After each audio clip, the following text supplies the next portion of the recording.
देखिए, मैं अक्सर बोलता हूँ कि ये सिरसावादी मिजनत कश इंसान है, जी। कौम है, और इन लोगों का राजनीतिक हिस्सेदारी जीरो, पढ़ाई के मामले में ये कमजोर, इसलिए इन पर थोड़ा छिटाकासी ज़्यादा कर देते हैं लोग भी। तो पार्टी लगातार यहाँ के मुसलमानों पर हमलावर है, यहाँ के मुसलमानों को तरह तरीके से आप कहें गालियाँ ही देती हैं।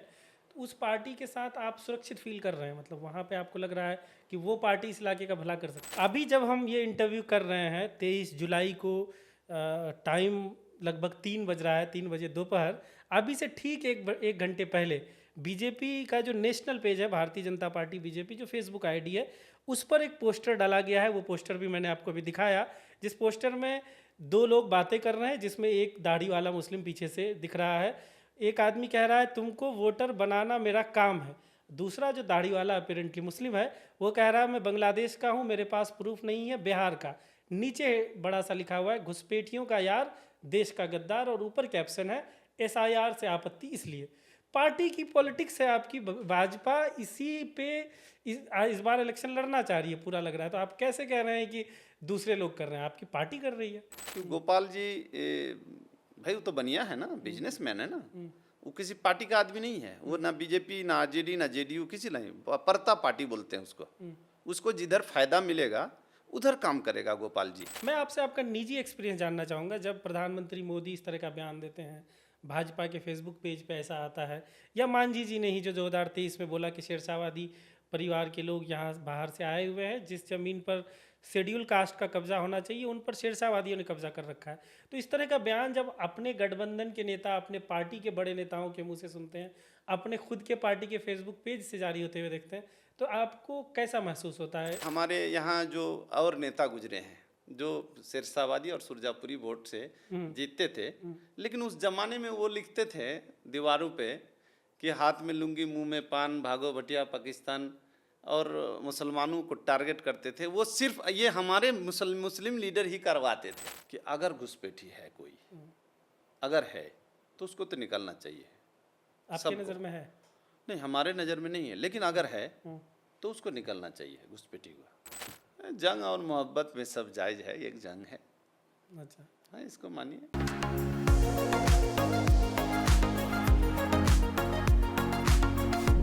मैं मीडिया के पॉडकास्ट में एक बार फिर आपका स्वागत है।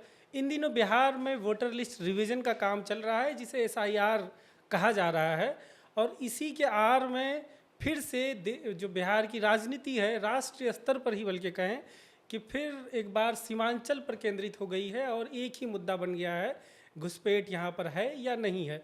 नेशनल मीडिया में इसी तरह की खबरें चल रही हैं, जो बड़े नेता हैं नेशनल स्तर के या बिहार स्तर के, वो इसी तरह की बातें कर रहे हैं। आज हमारे साथ बिहार भाजपा के एक नेता हैं, अब्दुल रहमान साहब। अब्दुल रहमान बिहार के उन चुनिंदा नेताओं में से हैं, उन चुनिंदा मुस्लिम नेताओं में से हैं, जिन्हें बीजेपी ने एक बार नहीं बल्कि 2 बार विधानसभा टिकट देकर अपने टिकट पर भाजपा ने चुनाव लड़वाया है। कोचाधामन से 2014 का उपचुनाव भी लड़े, और 2015 में जो विधानसभा चुनाव हुआ उसमें भी ये कोचाधामन से कैंडिडेट रहे, भाजपा के कैंडिडेट रहे। और अब्दुल रहमान साहब खुद भी शेरशाहवादी कम्युनिटी से आते हैं, जिन्हें मुख्य तौर पर भाजपा के लोग, RSS के लोग या राइट विंग ऑर्गेनाइजेशन अक्सर टारगेट करते रहती है, और उस मुद्दे के केंद्र पर इशारों में या कई बार डायरेक्ट भी इन मुद्दों के आड़ में और ऐसी बातें करके शेरशाहवादी कम्युनिटी को या यहाँ के मुस्लिम को इन जनरल टारगेट करने की कोशिश करती है। तमाम चीज़ों पर हम अब्दुल रहमान साहब से बात करेंगे। अब्दुल रहमान साहब, पहले आप ये बताइए, आप भाजपा से कब से जुड़े हैं? मैं 2014 से भाजपा से जुड़ा हूँ। उससे पहले शाहनवाज के टाइम में हल्का फुल्का थे हम लोग। तो 99 में जब शाहनवाज हुसैन साहब भाजपा से सांसद बने यहाँ, तो उस वक्त भी आप युवा के तौर पर जुड़े हुए थे ऐसे। तो थोड़ा हिस्टोरिकल, थोड़ा इतिहास बताइए कि भाजपा की राजनीति जो बिहार में रही है, उसमें घुसपैठ का मुद्दा कब से आप देख रहे हैं मुख्य तौर पर आने लगा है? कब से इस मुद्दे को उठाने लगे हो? देखिए, घुसपैठ का मुद्दा भाजपा तो 2014 से सरकार है, या 1999 में सरकार बनी थी। उससे पहले भी यहाँ के राजनेताओं ने इस इलाके को या देश को मतलब अपने वोट राजनीतिक सेकने के लिए इस तरह का मुद्दा पहले भी 1980 से भी हम लोगों ने सुना है कि ऐसे मुद्दा उठते थे। ऐसा नहीं है कि अभी उठते हैं। तो आपको क्यों लगता है आपकी पार्टी ने इस मुद्दे को मतलब इतना फोकस दे रही है, और एसआईआर जिसमें कुछ ऐसा क्लियर अभी आया भी नहीं है कि कुछ ऐसा है कि नहीं, लेकिन एसआईआर के आड़ में बार बार निशाना बनाया जा रहा है यहाँ के लोगों को, क्यों आपको लगता है आपकी पार्टी क्यों ऐसा कर रही है? देखिए, हमारी पार्टी ही नहीं, देखिए जब जिसको फ़ायदा लेने का होता है हाँ। कुछ ना कुछ गलत बयानबाजी कर देते हैं, और इससे फ़ायदा किसी को अब तक हुआ नहीं है। अच्छा। जो ज़्यादा किसी के खिलाफ गलत बयानबाजी किए हैं वैसे नेता रहे भी नहीं, पार्टी में भी नहीं रहते हैं। अब हमारी पार्टी नहीं करती है, मुझे जहाँ तक उम्मीद है कुछ नेता हैं जो अपने फ़ायदे के लिए कुछ बोल देते हैं। प्रधानमंत्री मोदी ने लोकसभा चुनाव के दौरान पूर्णिया के सभा में कहा, सीमांचल बिहार का संवेदनशील इलाका है, वोट बैंक की राजनीति करने वाले पूर्णिया और सीमांचल में अवैध घुसपैठ का ठिकाना बनाकर यहाँ की सुरक्षा को दांव पर लगाया है। इसका शिकार हमारे दलित, वंचित, पिछड़े और गरीब लोगों को होना पड़ा है। हमारे दलित भाइयों के घर तक को जलाया गया है। मैं आपको आश्वासन देना चाहता हूं कि देश की सुरक्षा से खिलवाड़ करने वाला हर तत्व सरकार की नज़र में है। 4 जून जबकि लोकसभा का परिणाम आया था, 4 जून का परिणाम इसी सीमांचल की सुरक्षा को तय करेगा। प्रधानमंत्री मोदी कह रहे हैं इस तरह की चीज़, तो फिर कैसे आप कह रहे हैं कि भाजपा के लोग? देखिए, मोदी जी अगर बोले हैं, हाँ, मैं तो बोले हैं, ऑन रिकॉर्ड है, हम वीडियो प्ले कर देंगे आपके इंटरव्यू के साथ। हमारा सीमांचल बिहार का एक संवेदनशील इलाका है। वोट बैंक की राजनीति करने वालों ने पूर्णिया और सीमांचल को अवैध घुसपैठ का ठिकाना बनाकर यहां की सुरक्षा को दांव पर लगाया है। इसका शिकार हमारे दलित, वंचित, पिछड़े और गरीब को होना पड़ा है। हमारे दलित भाइयों के घरों तक को जलाया गया था, लेकिन मैं आपको आश्वासन देना चाहता हूं, देश की सुरक्षा से खिलवाड़ करने वाला हर तत्व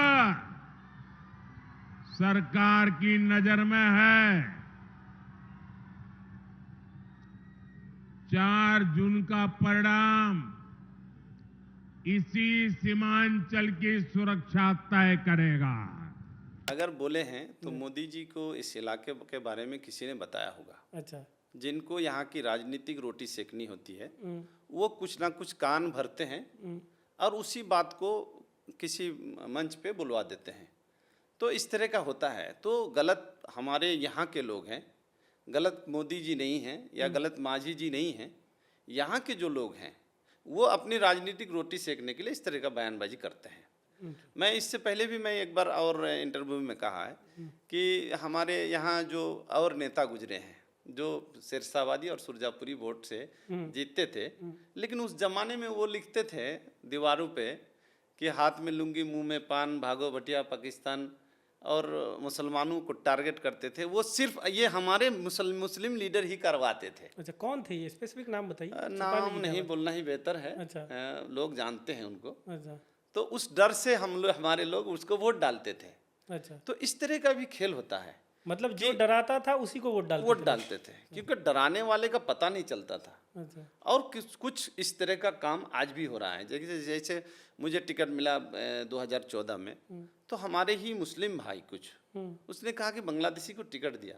तो हमने कहा कि तुम दिखाओ कहाँ हम लोग बांग्लादेशी, और हमारा अगर ये देखना है, शेरशाह सूरी से हमारा निस्बत जुड़ा हुआ है।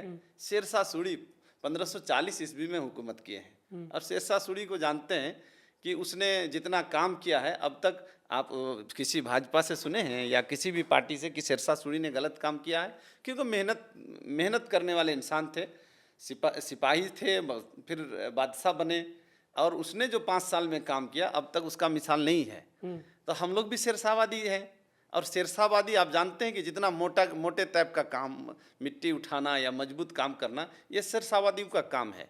और ये शेरशाहवादी जो है मेहनत कश इंसान है, मेहनत कश लोग हैं, ये मेहनत पर भरोसा करता है। उस पर तो कोई बहस ही नहीं है जी। अभी जब हम ये इंटरव्यू कर रहे हैं 23 जुलाई को, टाइम लगभग 3 बज रहा है, 3 बजे दोपहर। अभी से ठीक एक घंटे पहले बीजेपी का जो नेशनल पेज है, भारतीय जनता पार्टी बीजेपी, जो फेसबुक आईडी है, उस पर एक पोस्टर डाला गया है। वो पोस्टर भी मैंने आपको अभी दिखाया, जिस पोस्टर में दो लोग बातें कर रहे हैं जिसमें एक दाढ़ी वाला मुस्लिम पीछे से दिख रहा है। एक आदमी कह रहा है तुमको वोटर बनाना मेरा काम है। दूसरा जो दाढ़ी वाला अपेरेंटली मुस्लिम है वो कह रहा है मैं बांग्लादेश का हूँ, मेरे पास प्रूफ नहीं है, बिहार का।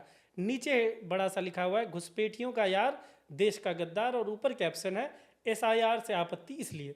पार्टी की पॉलिटिक्स है आपकी, भाजपा इसी पे इस बार इलेक्शन लड़ना चाह रही है पूरा लग रहा है। तो आप कैसे कह रहे हैं कि दूसरे लोग कर रहे हैं? आपकी पार्टी कर रही है। आपके पार्टी के नेशनल फेसबुक पेज से ये पोस्टर डल रहा है, मतलब उनके आपके नेशनल लीडरशिप को पता है, प्रधानमंत्री मोदी को पता है, राष्ट्रीय अध्यक्ष को पता है, बिहार के डिप्टी CM को पता है, बिहार के प्रदेश अध्यक्ष को पता है, किसको नहीं पता है? देखिए, अगर 2000 आप बोल रहे हैं 2020 के चुनाव में मोदी जी बोले हैं, नहीं मोदी जी 24 में, इस साल 24 में पिछले बार जो लोकसभा चुनाव हुआ तो पूर्णिया में उनकी सभा थी संतोष कुशवाहा के लिए, जदयू के जो उस वक्त सिटिंग सांसद थे, उसमें उन्होंने बोला था। लेकिन आप चलिए उससे आगे निकल के हम इस पोस्टर पे आते हैं जो ठीक 1 घंटे पहले अभी डला है, जिसका मैंने आपको भी दिखाया अभी। देखिए, इस तरह के लोग डालते हैं, इसका कोई सच्चाई है नहीं और कोई साबित नहीं कर पाए हैं। और जहाँ तक सवाल है, यानी आपके चैनल वाले को या किसी हमारे खास करके सीमांचल के जितने चैनल वाले हैं, नेशनल चैनल हो या ये सोशल मीडिया हो, इन लोगों को लगता है कि हमारे बिरादरी यानी शेरशाहवादी को टारगेट करते हैं। इसको मैं स्पष्ट करता हूँ कि हमारी बिरादरी जो शेरशाहवादी बिरादरी है, ये हिंदुस्तान ही नहीं पूरे दुनिया में कहीं भी है तो मालदा के मुर्शिदाबाद से गए हैं। आज मालदा बांग्लादेश भी चलेंगे, क्योंकि मुझे जब मौका मिला और हमारे ही लोग हमें बांग्लादेशी कहने का जुर्रत किया तो गुस्सा भी चढ़ा। और भाई हमने कोशिश किया कि क्यों, तो मैं जब बांग्लादेश गया 2018 में, कहाँ पे गए? बांग्लादेश राजशाही। अच्छा। तो वहाँ पता चला कि वहाँ जो हमारे भाषा बोलने वाले हैं सारे लोग मालदा से गए हैं। अच्छा। और उसको वहाँ मालदैया बोलते हैं। अच्छा। इंडियन बोलते हैं, मालदैया बोलते हैं। तो उससे क्या साबित हुआ आपके? उससे साबित ये हुआ कि हमारे लोग, खास करके हमारा भाषा बोलने वाले, हिंदुस्तान मतलब हिंदुस्तान से बाहर जो भी गए हैं, यानी आज दिल्ली में भी है, मुंबई में भी बैठे हुए हैं, वो सारे मालदा से गए हैं, मुर्शिदाबाद से गए हैं। तो हम लोग इतना जानते हैं कि हमारा जो पूर्वज हैं वो सारे मालदा और मुर्शिदाबाद के हैं। ये अब तक कोई साबित कर पाया है ना कर पाएगा, क्योंकि मैं ऑल बेयर मतलब आप कह रहे हैं कि पूरा जो शेरशाहवादी कम्युनिटी है मालदा मुर्शिदाबाद से आई है और यहीं से वो बांग्लादेश में भी अगर है तो यहीं से गए? यहीं से गए, ये आप कह रहे हैं कि ये ऑर्डर है? बिल्कुल। अच्छा, तो वहाँ आप गए, वहीं पे क्यों गए आप? मतलब जो राजशाही क्या ये जिला है? जी जी जी। वहाँ क्यों गए आप? खास वजह वहाँ जाने की? खास वजह ये था कि भाई ये हमारे लोगों को बांग्लादेशी कह रहा है, और बांग्लादेश के जो भी आदमी कोई इधर आते थे तो उन लोगों का भाषा से मेल नहीं होता था। हम लोगों का वो अलग टाइप का भाषा बोलते हैं। क्या अलग है? मतलब बांग्ला भाषा से आपकी भाषा कैसे, कितना अलग है? बंगला जो है हम लोगों का मलदैया भाषा है। अच्छा। बंगला है नहीं वो। बंगला एक अलग भाषा है, मलदैया भाषा कुछ अलग है। जैसे आप लोग सुरजापुरी बोलते हैं ना, हर भाषा को मिला जुला के, तो हम लोग भी उसी तरह से मिला जुला के हैं। तो बांग्ला में क्या थोड़ा सा हिंदी उर्दू का मिश्रण हो गया ऐसा क्या? थोड़ा सा हिंदी उर्दू हम लोगों का जो भाषा है ना, बांग्ला में बांग्ला से हटके है थोड़ा सा। अच्छा। शेरशाहवादी अलग भाषा है ये, मलदैया भाषा है उसको बोलते हैं, और बांग्लादेश का अलग भाषा है। अच्छा। और जो पश्चिम बंगाल में बंगला बोला जा रहा है, ये पश्चिम बंगाल में जो बंगला बोला जाता है, जो मालदा और पश्चिम मालदा में, वो हम लोगों का भाषा है। अच्छा, वो है जी, वो मतलब जो पश्चिम बंगाल में बांग्ला बोला जा रहा है वो बांग्लादेश में नहीं बोला जा रहा, वो अलग भाषा है। जो बांग्लादेश पश्चिम बंगाल से बांग्लादेश गए हैं वो वहाँ जाके ये भाषा बोलते हैं। खैर ये तो शोध का विषय है, तो इस पे मुझे जानकारी है नहीं तो मैं कमेंट नहीं करूँगा। मैं आपसे आपका निजी एक्सपीरियंस जानना चाहूँगा। जब प्रधानमंत्री मोदी इस तरह का बयान देते हैं, भाजपा के फेसबुक पेज पे ऐसा आता है, या मांझी जी ने ही जो 2023 में बोला कि शेरशाहवादी परिवार के लोग यहाँ बाहर से आए हुए हैं, जिस ज़मीन पर शेड्यूल कास्ट का कब्जा होना चाहिए उन पर शेरशाहवादियों ने कब्जा कर रखा है। तो इस तरह का बयान जब अपने गठबंधन के नेता, अपने पार्टी के बड़े नेताओं के मुंह से सुनते हैं, अपने खुद के पार्टी के फेसबुक पेज से जारी होते हुए देखते हैं, तो आपको कैसा महसूस होता है? आप मतलब नहीं, इसमें महसूस होने का कुछ नहीं। जिसने भी बोला है, चाहे मांझी जी बोले थे तो उनका जवाब दिया गया, और जिस जगह के बारे में, जिस आदमी के बारे में बोला गया था, उस जगह को, उस आदमी को भी प्रूफ कर दिया कि ये सरासर गलत है। वो हमारे लोग, उसका जमीन हड़पा नहीं है। अच्छा। कोई दूसरे लोग हड़पे हैं, हमारा आदमी नहीं हड़पा। लेकिन हमारे यहाँ के कुछ लीडर जो अपना वो जमीन का बरोकारी करने के लिए उस बात को बोल दिया था, क्योंकि वो किसी पक्ष से, एक पक्ष से वो था और एक दोनों हिंदू थे। अच्छा, मतलब जमीन का कोई विवाद जमीन था? का विवाद, दोनों भाई का विवाद था और दोनों हिंदू थे। कहाँ का मामला था ये? कहाँ? ये दिघल बैंक का मामला था। ठीक है। एक भाई के तरफ जो बुलवाया है मांझी जी से वो थे, और एक भाई के तरफ जो जमीन ये दूसरे भाई का जो ये जोतते हैं उसके तरफ हमारे सिरसावादी थे। तो इसलिए उसको अपना रोटी सेकने के लिए, अपने इसको डेमोलाइज करने के लिए, अपने भाई को डेमोलाइज करने के लिए इस सिरसावादी का नाम लिया था। देखिए, मैं अक्सर बोलता हूँ कि ये सिरसावादी मेहनत कश इंसान है, कौम है, और इन लोगों का राजनीतिक हिस्सेदारी जीरो, पढ़ाई के मामले में ये कमजोर, इसलिए इन पर थोड़ा सीटाकासी ज्यादा कर देते हैं लोग भी।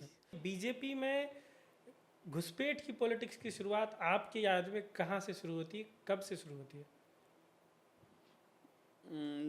घुसपैठ का शुरुआत, देखिए घुसपैठ लोग बोलते हैं, हमको नहीं लगता है कि कोई घुसपैठ है। और बीजेपी ने इस मुद्दे को कब से शुरू किया? मतलब आप क्या एक बार बोले 14 के आसपास से, तो मतलब क्या 14 से ही इस मुद्दे को बीजेपी ने पिक करना शुरू किया, उससे पहले से भी था? उससे पहले मुझे तो मालूम नहीं, लेकिन 14 में घुसपैठी का मामला ज़्यादा नहीं था। 14 में, अच्छा, मतलब 14 में हिंदू मुस्लिम गाय का मामला ज़्यादा था। इस तरह का एक दो नेता बोलते थे। उसके बाद फिर घुसपैठी का मामला, ये हिंदू मुस्लिम करने का मामला कुछ लोगों के दिमाग में आया, और जो सब दिमाग में डाला, जो सब किया, वो लोग तो साइड भी हो गए बहुत लोग। तो आपको क्या लगता है इसकी वजह क्या है? मतलब क्यों? वोट बैंक, सिर्फ वोट बैंक, कुछ नहीं है। आपको इससे दिक्कत नहीं है? नहीं, मुझे दिक्कत नहीं, मैं तो समझता हूँ किसी को दिक्कत नहीं। आपकी पार्टी अगर ये वोट बैंक की राजनीति कर रही है इस तरीके से टारगेट करके, तो जंग और मोहब्बत में सब जायज है, एक जंग है। अच्छा, हाँ, इसको मानिए। तो आपको कुछ बुरा नहीं लगता है? बुरा नहीं लगता। अगर देखिए, एक तरीके अगर से कुछ कहें बात तो आपकी पार्टी आप ही को गाली दे रही है। कुछ बात तो ऐसी है कि अगर घुसपैठी है कोई, अगर है तो उसको तो निकालना चाहिए। आपके नज़र में है? नहीं, हमारे नज़र में नहीं है, लेकिन अगर है तो उसको निकालना चाहिए। घुसपैठी को उसको चिन्हित करना चाहिए। गलत तो गलत है। अभी कुछ चैनल वालों ने मुझे कहा कि नेपाल से जो आया उसका SIR कैसे होगा। हम बोले नेपाल की बात क्यों कर रहे हैं? नेपाल से आया, जो नियम है, सिस्टम है, उससे होगा। नेपाल की लड़की यहाँ शादी हुई है तो उसका जो सिस्टम है उसी पे चलना होगा ना। नेपाल ना विदेश है ना, नागरिकता लेना पड़ेगा। अब नागरिकता नहीं लिए हैं और उसको रखे हैं तो उसको तो जाना पड़ेगा ना, या तो फिर उसका जो प्रोसेस है उस पर जाना होगा। तो इसलिए हम ये कह रहे हैं कि नेपाल और बांग्लादेश और पाकिस्तान और श्रीलंका से आके अगर गलत ढंग से रहे, गलत ढंग से, तो गलत है। तो उस पर अगर कोई बात करते हैं मतलब प्रूफ के साथ, तो वो कहीं ना कहीं अच्छा है, सही है, गलत नहीं है। लेकिन किसी का प्रूफ नहीं है और ऐसे ही बोल देते हैं, चाहे जो भी नेता हो, हमारे पार्टी के नेता हो या हमारे गैर पार्टी के नेता हो, वो गलत है, सीधी बात है। जो SIR पूरा प्रोसेस हो रहा है, इससे आपको लगता है कि यहाँ के मुसलमानों को या आपकी कम्युनिटी को किसी तरीके से नुकसान हो सकता है, वोट उनका काटा जा सकता है, या किसी को पॉइंट आउट किया जा सकता है? ये डर क्या है आप लोगों में? खास करके मेरे बिरादरी में मैं पूरा बिहार का दौरा करता हूँ। अच्छा, पूरा बिहार, यानी 5 जिला में हमारा बिरादरी है और 5 जिला का मैं दौरा करता हूँ बिरादरी के नाते। तो कहीं ऐसा नहीं मिला, हम लोग जा के भी बोले कोई दिक्कत है, तो अल्हम्दुलिल्लाह कहीं ऐसा नहीं मिला कि दिक्कत बताया। मतलब सबके पास पुख्ता डॉक्यूमेंट्स है। और ये भी मुद्दा खड़ा किया जाता है, 11 प्रूफ में से कुछ ना कुछ लोगों के पास है।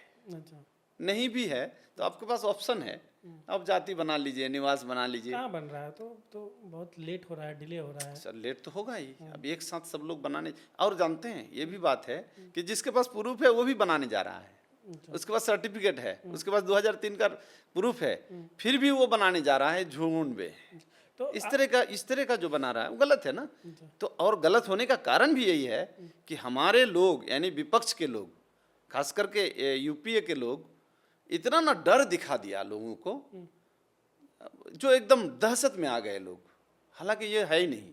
अच्छा, लोग नहीं डरे हुए हैं। कटिहार का इलाका है तो वहाँ बाढ़ वाले इलाके में बहुत ज़्यादा डॉक्यूमेंट को संभाल के रहने का खतरा रहता है। जैसे आप प्राणपुर चले जाइए, आजमनगर चले जाइए, इन इलाकों में बहुत ज़्यादा कब बाढ़ का जो प्रभावित इलाका, अहमदाबाद का कुछ लोग हमारे बोल रहे हैं, उसमें क्या डॉक्यूमेंट वगैरह के गायब होना, बाढ़ में बह जाना, इसका डर नहीं रहता आपको? नहीं लगा? अच्छा, आज 2025 में बोल रहे हैं आप, 2017 में बाढ़ आई थी। नहीं, हर साल ही लगभग छोटा मोटा आता है। छोटा मोटा बाढ़ में बरबन्ना गांव है अहमदाबाद में, वहाँ तो 2 साल पहले पूरा गांव तबाह हो गया, खत्म ही नहीं, हो वो गया ऐसे लगभग। सुरक्षित रखते हैं। आप उसके यहाँ भी जाइएगा ना, तो आपको पहले डॉक्यूमेंट्स मिलेगा, उसको सुरक्षित रखते हैं।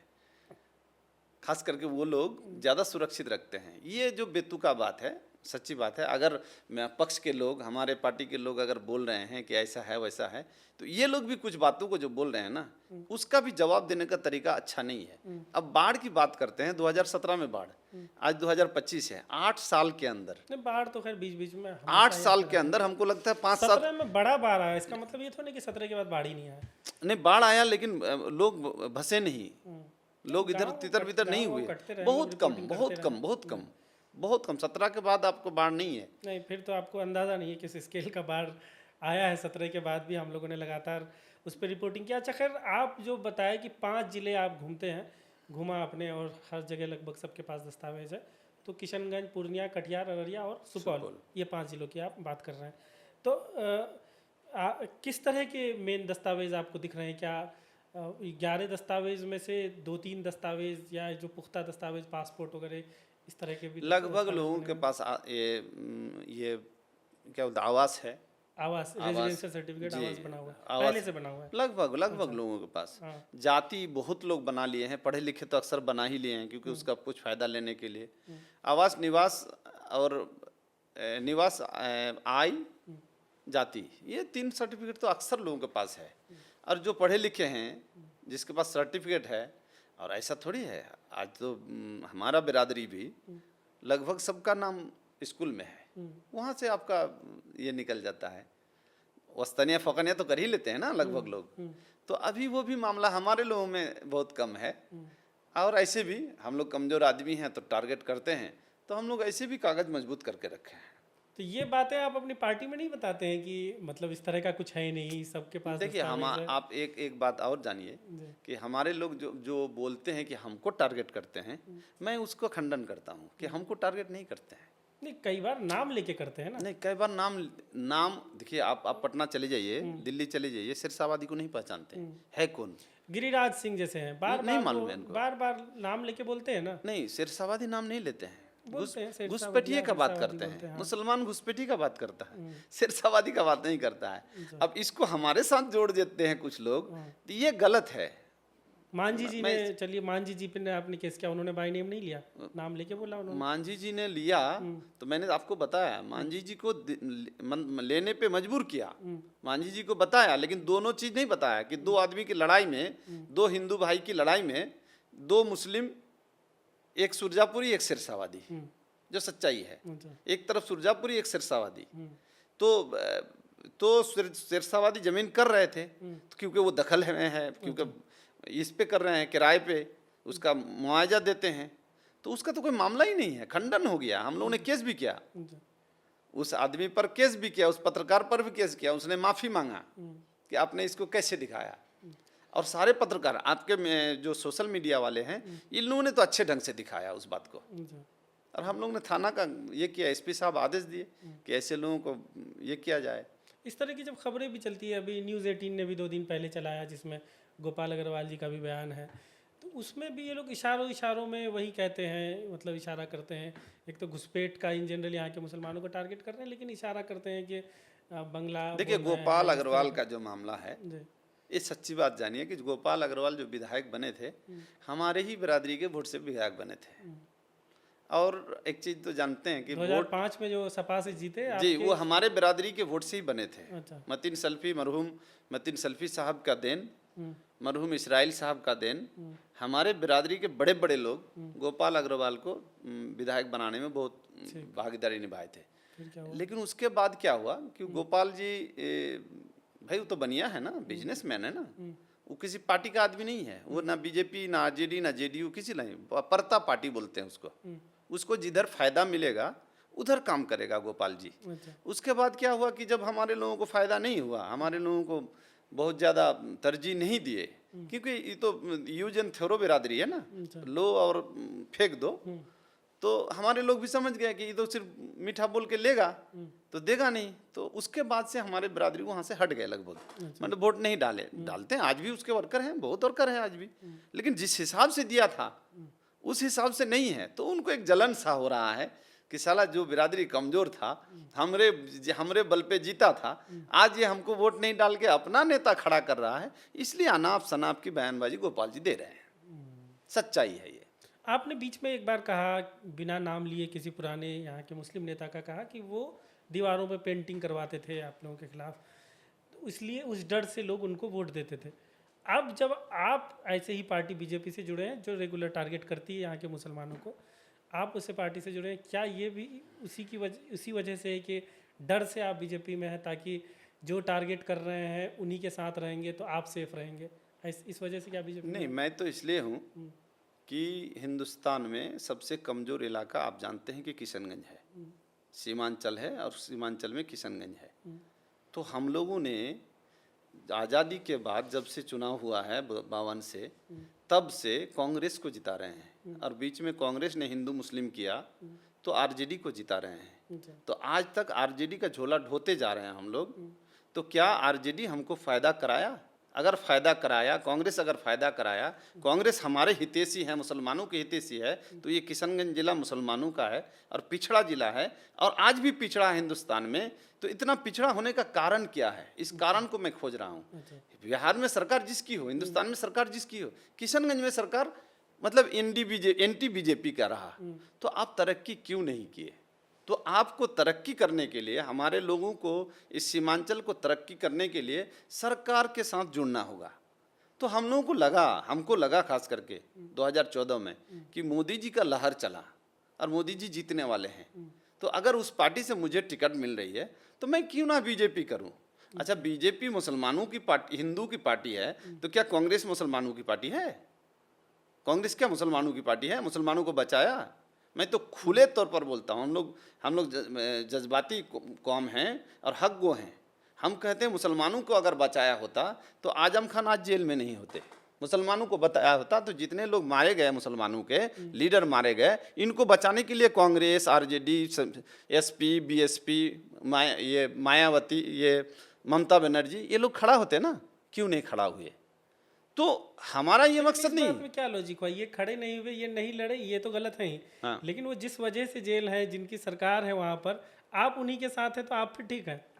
इस बात में मतलब क्या कुछ लॉजिकल तो बात नहीं? आप ये कह रहे हैं आप बीजेपी के डर से कि आप उस पार्टी में हम क्यों करें? हमने देखा जो पार्टी लगातार यहाँ के मुसलमानों पर हमलावर है, यहाँ के मुसलमानों को तरह तरीके से आप कहें गालियाँ ही देती हैं, तो उस पार्टी के साथ आप सुरक्षित फील कर रहे हैं? मतलब वहाँ पे आपको लग रहा है कि वो पार्टी इस इलाके का भला कर सकती है? मैं जानता हूँ कि ये राजनीतिक है। राजनीतिक में जब जिसको फायदा मिलता है वो भाषा बोल देते हैं। तो हमको लगता है हमारे पार्टी को उस भाषा को बोल के वो उछाल के फायदा हो रहा है, तो कर रहे हैं। जो सच्ची बात है, मुझे जो लगता है इससे कोई फर्क पड़ने वाला नहीं है। लेकिन मेरा जो मामला है, मैं जो बीजेपी करता हूँ इसलिए करता हूँ कि किशनगंज बहुत पिछड़ा है। इस इलाके में कांग्रेस आरजेडी की सरकार रही है, और आज भी कांग्रेस का एमएलए है, कांग्रेस का एमपी है, कांग्रेस आरजेडी का एमएलए है, लेकिन विकास या समाज के लिए कुछ करता नहीं है। समाज कहाँ जा रहा है, समाज में क्या घुसखोरी हो रहा है, अफसर कैसे लूटता है, और जगह अच्छा है। बिहार किशनगंज आना चाहता है ऑफिसर, क्यों? यहाँ लूटने के लिए जगह मिल रहा है, और यहाँ का एमएलए एमपी भी लूटते हैं उसके साथ साथ, इसलिए ये पिछड़ा है। तो बीजेपी में आएंगे तो बीजेपी में इतना छूट नहीं मिलता है। आपको समाज के लिए काम करना होगा, नीचे स्तर के लोगों के लिए काम करना होगा, ये बीजेपी में करना पड़ता है। जब इस तरह की सियासत इलेक्शन के करीब आती है और बढ़ जाती है कि यहाँ के लोगों को बार बार निशाना बनाया जा रहा है, तो क्षेत्र में आपको आम लोगों में डर का माहौल नजर आता है जब इस तरह की? नहीं, इस वक्त नहीं है, इस वक्त नहीं है। देखिए, आप उसका जिंदा मिसाल है कि वक्फ बोर्ड का आपने धरना दिया, लेकिन लोगों ने इनकार किया। आप 1 लाख, 1.5 लाख, 2 लाख की बात की, 10,000 लोग नहीं थे आपके। अब लोग देखता है किसके धरने की बात कर रहे हैं? भाई, ऑपोजिशन वाले को लोगों को डर दिखाया कि ऐसा करो, वैसा करो, वक्फ बोर्ड के में तुम्हारी ज़मीनें छिन जाएगी, ये छिन जाएगी, वो छिन जाएगी। मैं कहता हूँ कि किस चीज़, कहाँ, कौन ज़मीन छिन जाएगी? नहीं, वक्फ का मसला एक अलग है, लेकिन इधर के लोगों को डायरेक्ट जो घुसपैठ कहकर इस तरीके से जब बोला जाता है, तो उसमें क्या डर का माहौल आपको समाज में दिखता है? नहीं दिखता है। क्योंकि ये बहुत पुरानी बात हो गई। यानी हमारे ही पार्टी के लोग कुछ अगर बोल रहे हैं तो ये उसके नुकसानदेह है, फायदा नहीं है उनसे। डर का माहौल भी नहीं है और डर भी नहीं है। तो आप अभी बोले कि अगर इससे फायदा हो रहा है तो होने दीजिए इस मामले नहीं, फायदा लेना चाह रहे हैं, तो फायदा मैंने हो नहीं रहा है बोला। पार्टी को? नहीं, फायदा हुआ, फायदा हुआ फायदा हुआ है, ये सच्ची बात इसी है। वजह से पार्टी बहुत सब जीत फायदा पा हुआ रही है। मतलब बाकी लेकिन अब फायदा होने वाला नहीं है। हमारे बड़े लीडर भी समझ गए हैं कि अब फायदा नहीं होने वाला नहीं है, बार बार इससे सब चीज चलने वाला नहीं है। तो अगर कोई करते हैं हमारे पार्टी के भी लोग तो वो गलत कर रहे हैं। ये सम्राट तो चौधरी स्पष्ट तो बोल बोल ही रहा रहे हैं हूं। अब तक। सम्राट चौधरी तो बोल ही रहे हैं, कल भी उनका बयान आया है कि इधर ज़्यादा आधार बन रहा है, ज़्यादा आवासीय प्रमाण पत्र बन रहा है, तो कुछ दिक्कत है। उसका खंडन भी तो किया है। देखिए, उसका खंडन भी हुआ है कि जो लोग मर गए हैं उनका भी आधार कार्ड बना हुआ है, इस हिसाब से ज्यादा वो है। तो लॉजिकल बात हुई, लेकिन सम्राट चौधरी तो इस इलाके को टारगेट करने के लिए इन चीज़ों पे बात बोल रहे हैं ना, वो तो हकीकत हुआ, उस पर तो खैर हमने भी बताया। लेकिन आप जो कह रहे हैं कि आप नहीं हो रहा है, लेकिन बिहार की राजनीति में तो ये हावी है ही। अब भी कल भी बयान आया, आज भी शाम होते होते 2-3 बयान आ जाए। जो भी कर रहे हैं, जो भी करेंगे, उसको फायदा नहीं होने वाला है, चाहे हमारे पार्टी के लोग करें या फिर हमारे पार्टी के जवाब में जो सही जवाब है, जो सटीक जवाब है, उसको नहीं बोल के बहकाने, बहलाने और कौम की और इलाके की बात करने लगे, उसको भी फायदा नहीं होने वाला है। क्योंकि आप सोशल मीडिया वाले हैं, आप लोग अल्हम्दुलिल्लाह, आप लोगों ने जो काम किया है जमीनी स्तर पे, इसका बहुत बहुत बहुत शुक्रिया। क्योंकि ज़मीनी स्तर पे छोटे छोटे लोग, कमज़ोर लोग, इतना ये हो जाता है कि सारा सच्चाई सामने आ जाती है। इसलिए जाते जाते आखिरी सवाल ये पूछना चाहेंगे, क्योंकि 2 बार आपने कोचाधामन से भाजपा के टिकट पर चुनाव लड़ा, इस बार भी टिकट की दावेदारी कर रहे हैं, तो आप भाजपा के टिकट पर ऐसे माहौल में जब उम्मीदवार होते हैं तो क्या मुसलमानों का समर्थन आपको मिलता हुआ दिखता है या मिलता है? 14 और 15 में क्या मिला? आगे क्या उम्मीद है कि मुसलमान वोटर आपकी तरफ आएंगे? 2014 में आप देखे होंगे कि मुझे लगभग 10 से 12 हज़ार वोट मिला था सिरसा, मतलब मुसलमानों का। अच्छा, उसमें लगभग 24-25 हज़ार ज़्यादातर सिरसावादियों का था जी। 24-25 हज़ार वोट 29,000 वोट था मेरा। उसमें लगभग आधा आपका मुस्लिम वोट था, कह रहे हैं? आधा लगभग मुस्लिम वोट था, आधा से कम था, आधा नहीं था। 10,000 वोट मुसलमानों का था, 40% मान लेते 40%, 30%। और 2015 के चुनाव में मुझे लगभग 50% यानी 45% वोट मुसलमानों का था। तो इस बार अगर पार्टी मौका देती है तो इस बार आपको कितने वोट की उम्मीद है? कि देखिए, मुझे अगर पार्टी मौका देती है तो इस बार जो अपना एनडीए वोट है वो तो है, रहेगा ही। और जो मुसलमानों का वोट है, इनको मैं समझता हूँ कि 20 से 25% वोट मैं लूँगा इस बार भी मुसलमानों का, मुसलमान देंगे, सिर्फ मुसलमानों का लूँगा। अच्छा। आप इसको नोट करके रखिए और कैसे देखिएगा समझाएंगे चुनाव। आप? कैसे उनको बस समझाते हैं? यही मैं अक्सर बोलता हूँ कि ये किशनगंज को बीजेपी का डर दिखा के आरजेडी और कांग्रेस ने ठगा है, इसलिए उसका बदला अब हमारे लोग लेंगे और हम लोग बन के जाएंगे अगर विधानसभा, तो इस इलाके के लिए कुछ करेंगे। ये बात आप लोगों के बीच जाके बोलते बस हैं, बिल्कुल तो लोग समझते हैं इस बात? बिल्कुल समझते हैं और समझेंगे।